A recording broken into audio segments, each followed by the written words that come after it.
Hey guys, my name's Crystal Kenny, and I'm in love with creating. All things artistic and imagination involved. I'm an American girl who chased her creative dreams all the way to Paris, France, making a living using photography.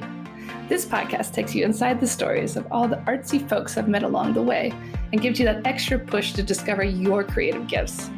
The desire to create is deeply inside each and every one of us, and I give you the tools and inspiration to find a new way of living a more creative life. This is La Vie Creative, the podcast.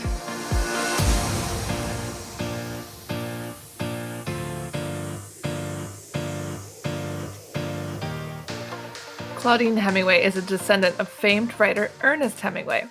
We bumped into each other at a party and decided to team up and dive deep into French history, but with a twist, by bringing a spotlight to those lesser-known creatives in France. This is History with a Hemingway. Hey guys, we are back with Paris History, Avec, Hemingway. I'm here with Claudine, and today we're talking about what's new in Paris, what's on right now. So if you're planning a trip to Paris anytime soon, you definitely want to check out some of these new exhibitions. They're really cool. And I'll let Claudine take it from here. Yeah, so there's a few new things that are going on in Paris. There's a few things that have reopened. And there's a few special exhibits that are going on. So if you're coming to Paris between now and, say, midsummer, there's some really cool things that you should see. But there's some other things that are new and they're permanent, or they've been renovated and they are out there for you to see. The very first one is one that will completely blow you away, even if fashion is not your thing.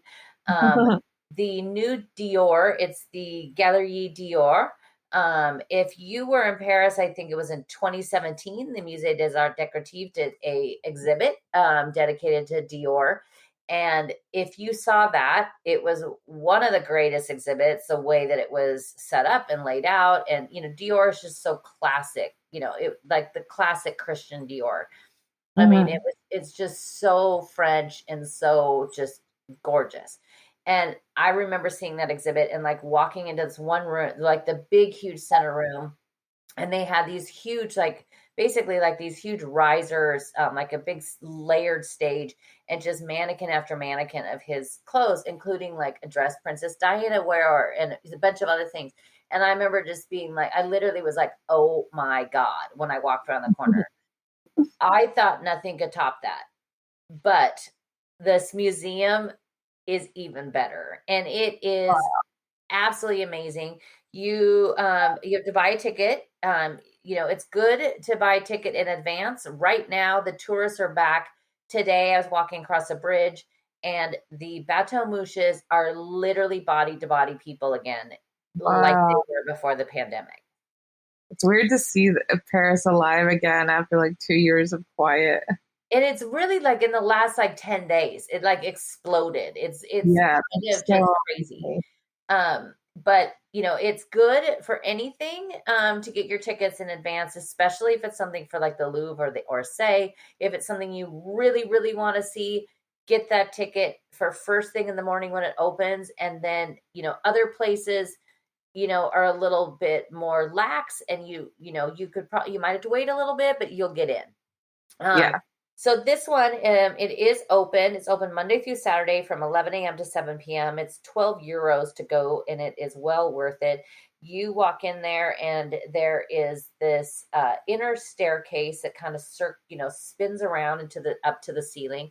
And on the wall, there's 1,800 pieces of Dior, these little miniature dresses, like you'd put on like a big Barbie. There are purses and shoes and it just jewelry, everything. And it's all done. Most of it was 3D printed, and it's in the colors of the rainbow. And it's like, you look and it's like, it goes from like pink to red to orange. It is like, if that's all you saw, it is worth it. It is so cool to see. You then go upstairs and you go through, you know, the history of Christian Dior, his life, and then basically his first styles. there's a lot, some of the pieces are, the original pieces. Some things, just because of over time, they don't want them, on display. They've been recreated. But it isn't just about Christian Dior. It's about also all the designers that have come after him, including Yves Saint Laurent. Wow. And then all the way up to the current one. It is like a whole like multimedia, it's just absolutely amazing. You go to this one room and it's like really, really dark. And then there's just like these like tendrils of what's supposed to be like flowers and vines coming down from the ceiling. And then you go into another side and then there's like these little videos of, and then you see Princess Diana's dress and then a dress Sophia Loren wore. And you actually see somebody creating one of the handbags, which are all created, every handbag. They're so expensive because each one is created by hand. Wow. You could actually watch somebody do that. And then you go into this other, it's kind of towards the end, and you walk into this other room, and it's a little bit like when I walked into the Musée des Arts Décoratifs and you just saw these layers and layers of mannequins. It's like that, but the entire ceiling and background is all like LCD screens. So it goes from like morning to daytime to night. And this Wow. music is playing. I mean, it's just, the whole thing is just like, wow, it's just amazing. They also have a little bit dedicated to a sister, Catherine, who was the, she will have to do a whole episode about her. She was big in the resistance. She was actually arrested and sent to one of the concentration camps. Oh, She outlived her brother because Christian Dior died of a heart attack in the 50s. But she's Miss Dior. So that perfume, and all of that, because before the war, she actually would sell flowers out in front of the Madeleine. no way. So there's just, I mean, the whole thing is just amazing. There is like a little cafe there, but it's a museum cafe where it's not, like you'll basically go up and get your container of juice and like, it's not like a fancy, I'm going to sit down now and enjoy, which they should have done that. You've got people Yeah. coming in the door. You could charge a lot for that. Yeah. But they're trying to get people in quickly. But it is absolutely amazing. It is now, it's open. This is a full-time thing. It's in 2 buildings that they've been combining. And the person we talked about last week with Rachel Felix and how she was the lover of Napoleon I's illegitimate son, he is the one that had the building built. No way. I think that was I was like, no way. When I read that, when I was in there, I got so excited. So it's really like, everything's always ties together. But what was the building before? Like, was it just kind of abandoned? Well, the one building, so there's 2 buildings. There's the Avenue Montaigne, and then the building, it's the entrance to the museum is on Rue Francois Premier. It's at 11B, Rue Francois Premier. And then it connects to the Avenue Montaigne, which is the first major building at Christian Dior. That's where he set up everything. Okay. And they've completely renovated that on the inside. And that also has displays of dresses and everything that they have done. So even if it's not like fashion, maybe if you're like, fashion's not my deal, it's still like on a historical side of it, it's pretty cool. Yeah. It sounds amazing. Your videos and pictures on Instagram look really cool. Yeah, and I saved all those. And so I have saved those in like a highlight on my Instagram. So if you go to my profile, you'll see like the first circle below it says Dior. And I posted just an absolute ton. I took tons of videos and tons of photos. So you could go in there. I'll post some of them on my website too. But I don't think the videos usually transfer over very well. Nah. But it's very, very cool. There's quite a few really cool fashion things going on. There's also that same day, right after that, I walked over to the Petit Palais and went to the Giovanni Bodini exhibition, which I was super excited to see. He was, as you could tell by his name, he was Italian. He was born in Italy in 1842. In 1871, he moved to Paris. And a lot of people are going to know his name because what was it, 12 so years ago, there was the story of that apartment that was in Paris that had been locked away and untouched for 50 some odd years, and they discovered it, opened it. And in that apartment was this very, very large, gorgeous painting by Boldini of the woman that owned that apartment, Martha de Florian, who was kind of his muse and was also a courtesan. I love that story. Every episode, it has a courtesan and a delegate. Slide them in.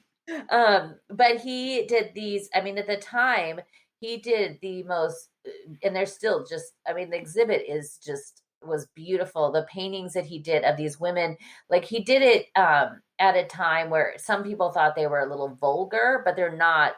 But think of vulgar at the time of like, the late 19th century, not vulgar now, very different thing. Yeah, like ankles were vulgar back then. Yeah, exactly. So he would sometimes have a little cleavage, but he did these paintings are just amazing. There was one that and there were all these like very large size portraits. One was called Fireworks, and it was this woman in this beautiful dress, and it looks like basically like there's the shoulders and these feathers. It almost looks like a firework. Wow. Blasting off. I was very sad to see that painting that was found in the apartment of Martha de Florian was not there. I looked in to see. I think it's just in a private collection. When it did sell at auction, it sold for 3 million euros. What? I think it was in like 2011, 12. And so I was walking through there and I was like, oh, I wonder if that painting's here. And I stopped and was Googling on my phone, and it was not. But his paintings are amazing. He also did a painting of somebody that we'll have to do an episode about because I'm kind of obsessed with him.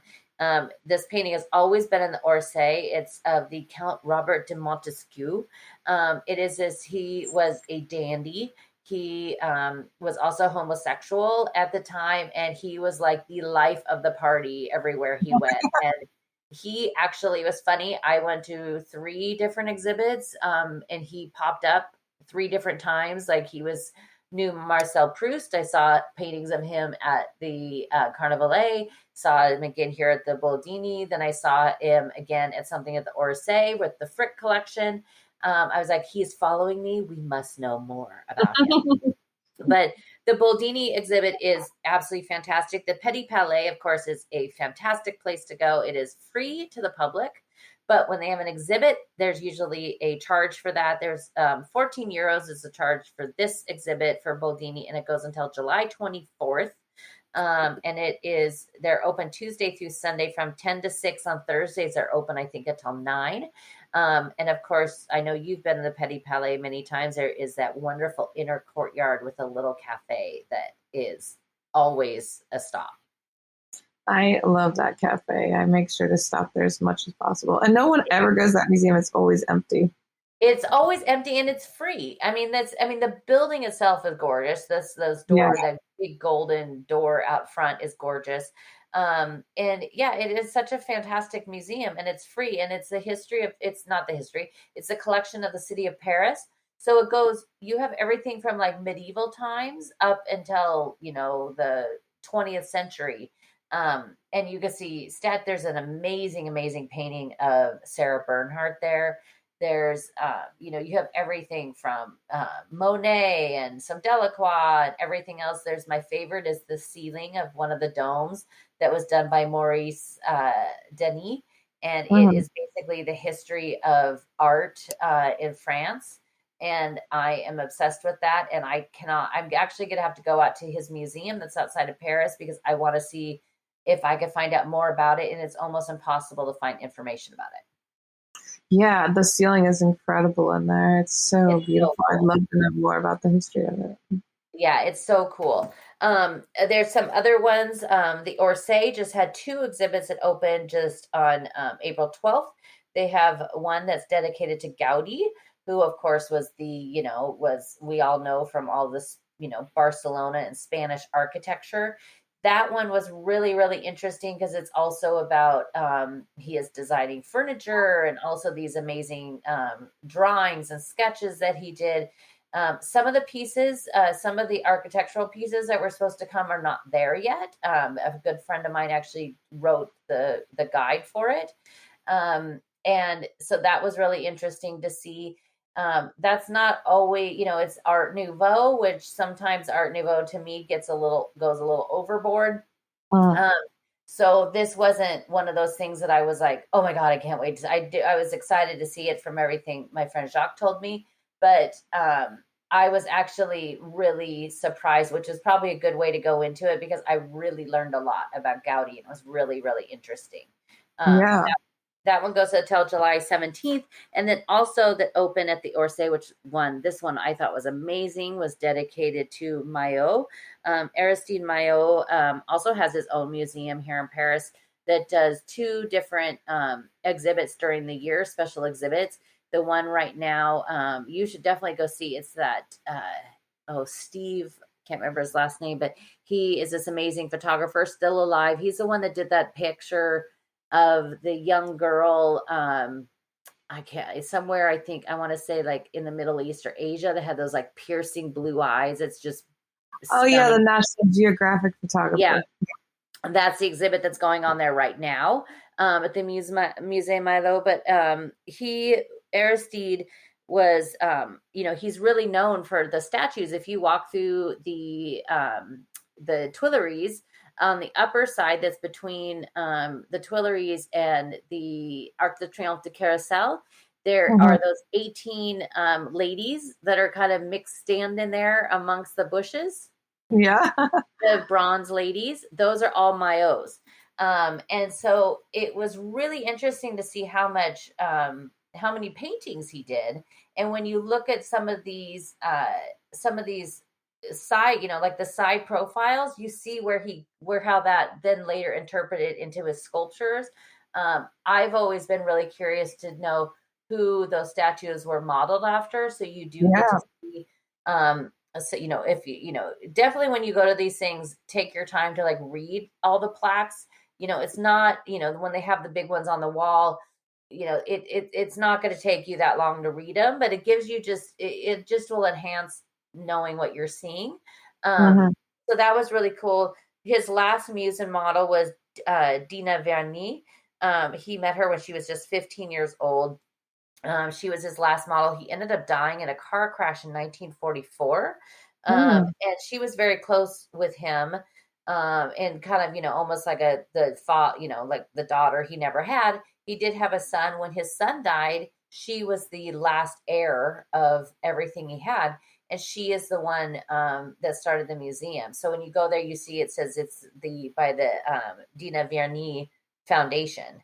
And so we probably have to do a whole episode about her because now I'm, let's just add to my list of 900 things that I'm obsessed with. But it's really interesting. It was very interesting to get to learn more about those statues because everybody has seen those statues in the Tuileries in the garden. Everybody's walked past them. I went to a special talk at the Louvre a week ago, and it was by the woman that's in charge of the Tuileries garden, and it was all about the gift of these statues because Dina worked with Malraux, who was basically the kind of like the really big minister of culture under de Gaulle, and she was like, we're going to gift these to the state.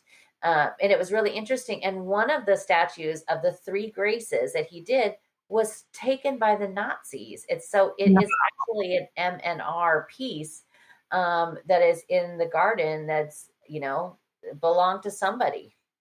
Interesting. I had no idea. I always wondered about them. Yeah, and they're, some of them have been moved. A couple of them were moved over to the Orsay for the exhibit. But they are really cool. When you go to his museum itself, you don't really see a lot about him except for when you're walking out. There's like this room that has a big glass, wall that you could look in and has a bunch of his sculptures. If you go upstairs, there's some more, a few more of his sculptures that he did of like the seasons and some of that. But, you don't really go, unfortunately, to his museum to really learn a lot about him. So that's why this is so cool to see. I love it. There's so much on. I mean, how do we pick? And a lot of these are like ongoing, right? Yeah, well, these, I mean, the Dior, of course, is ongoing. The ones I've mentioned, most of them close in July.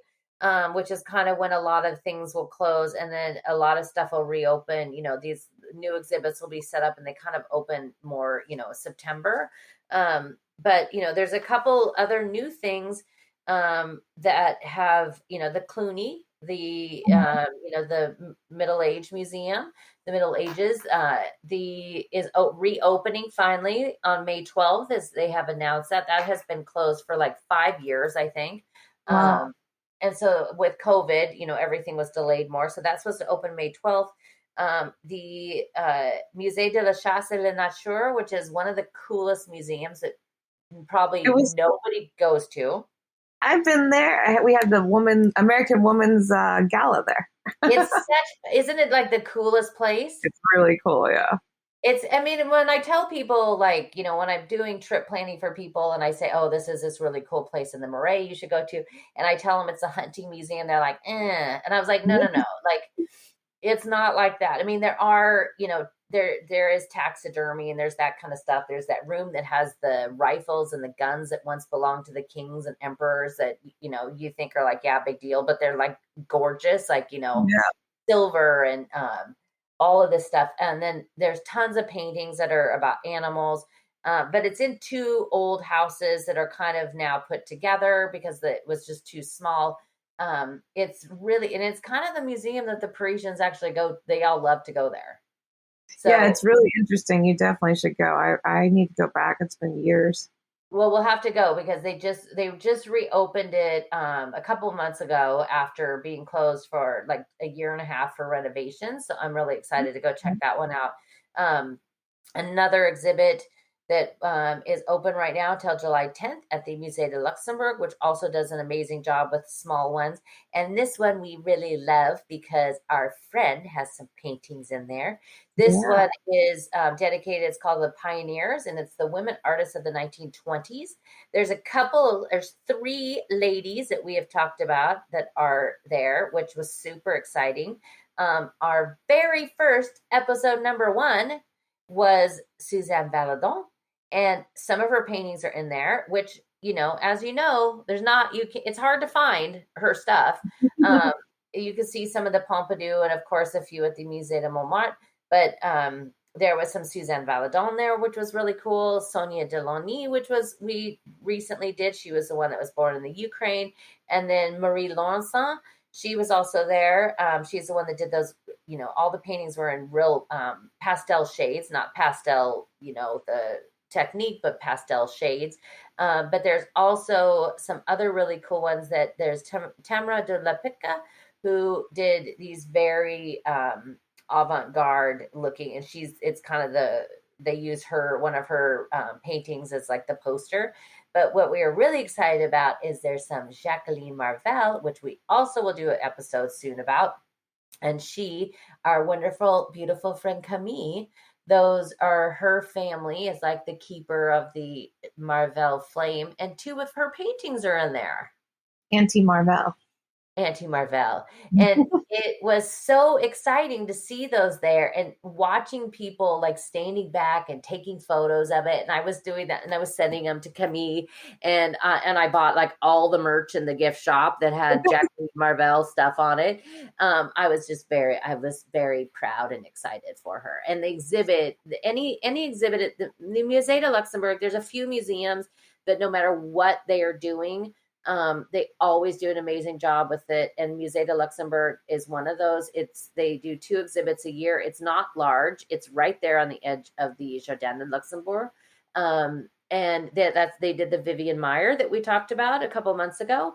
And so they, usually you could do them and, if it's me, an hour and a half, if, it's you, probably 20 minutes, because you have to just get engulfed in every little bit of it.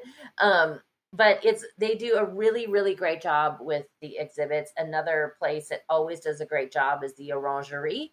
And they currently have one, if you are in love with the Impressionists. That's, of course, where Monet's water lilies are. But the exhibit right now that they have is all about the decor of the Impressionists and how those Impressionists at the time they were looking, because, of course, we've talked about how, they were just like, oh, what are they doing? Like, this is horrible. It's not academic, and shocking everybody.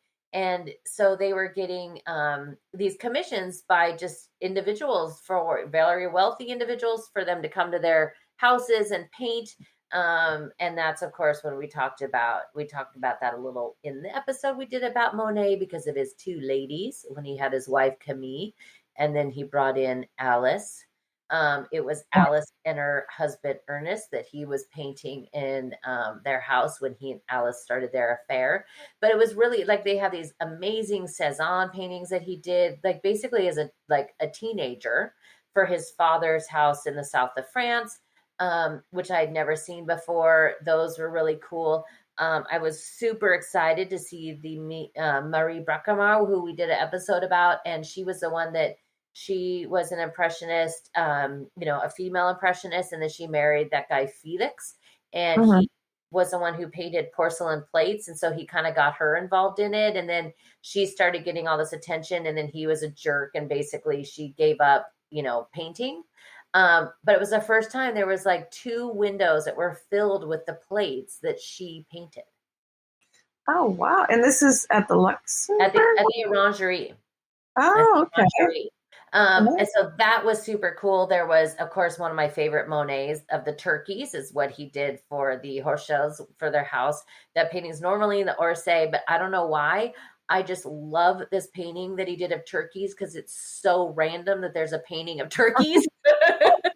But you love it. It's unfinished. You would never know by looking at it, but it's like this green lawn and these like white turkeys with like, pink heads, and I don't know why. I just every time I see it, it just makes me smile. I love it. But the exhibit is really cool. That one also goes until July. But the Orangerie is just a great museum.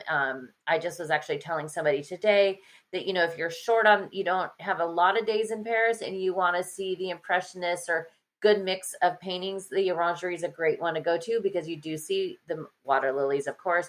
But the permanent collection includes the Impressionists as well as Picasso and Matisse. So you really get kind of a good slice of French art that would be, after the time of the Louvre, in a small, easy to digest museum.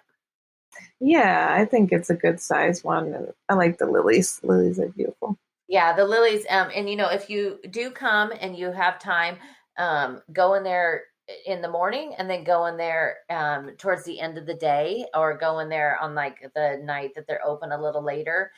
If you're here at the time of the year where it's going to get dark earlier, and because Monet designed that room, the shape of the room and with the windows above it, because the water lilies are meant to be seen at the different times of the day.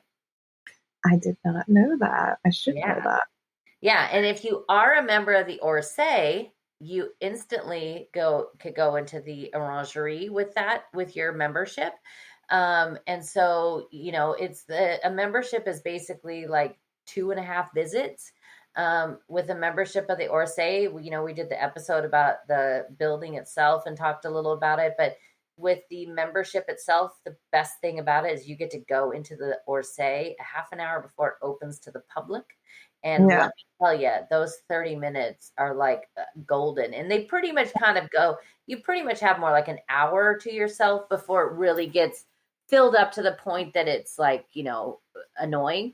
But it's so, if you're going to come to Paris and you love art, you can't really do the Orsay online. You could do the Louvre one online. And when you have a Louvre membership, then you get even a bigger discount on the Orsay membership. So if you love art and you want to go to pop into these places more than, one time, it's definitely worth it to do it, even if you're only going to be here for a week. Yeah, I think that's all great advice. And luckily, some of these are on long term, so people can check them out even if you're not in Paris for a little while. And definitely head over to Claudine's website, and she has more information there, ClaudineHemingway.com, and join her live tours every Sunday from Paris. You can walk around with her live. It's free to join. All that information is on her website as well. And if you're coming to Paris soon and you want some help planning, I'm very busy doing it right now, doing trip planning for people, customized to exactly what you want to do. Especially if you kind of want to have that deeper view of Paris, get, a layer down below just the Bateau Mouche and the Eiffel Tower. And I'll customize it to exactly the art you want to see or the history you want to see and the area, the best restaurants, all of that kind of stuff. I could do all of that for you. Yeah, she knows her stuff, guys. You definitely want her to plan your vacation in France. It will be the best one ever. And tune in next week, guys. Thank you for listening to Paris History Avec a Hemingway. If you want to find out some more, you could always find me on my Instagram page, Claudine Bleu Blanc Rouge, and that's BLEU, as in the French way to spell it. And each day I post a daily history lesson about a person or a place or something in Paris, or it's lots of fun facts. And then also at ClaudineHemingway.com, where you can also sign up for my newsletter there.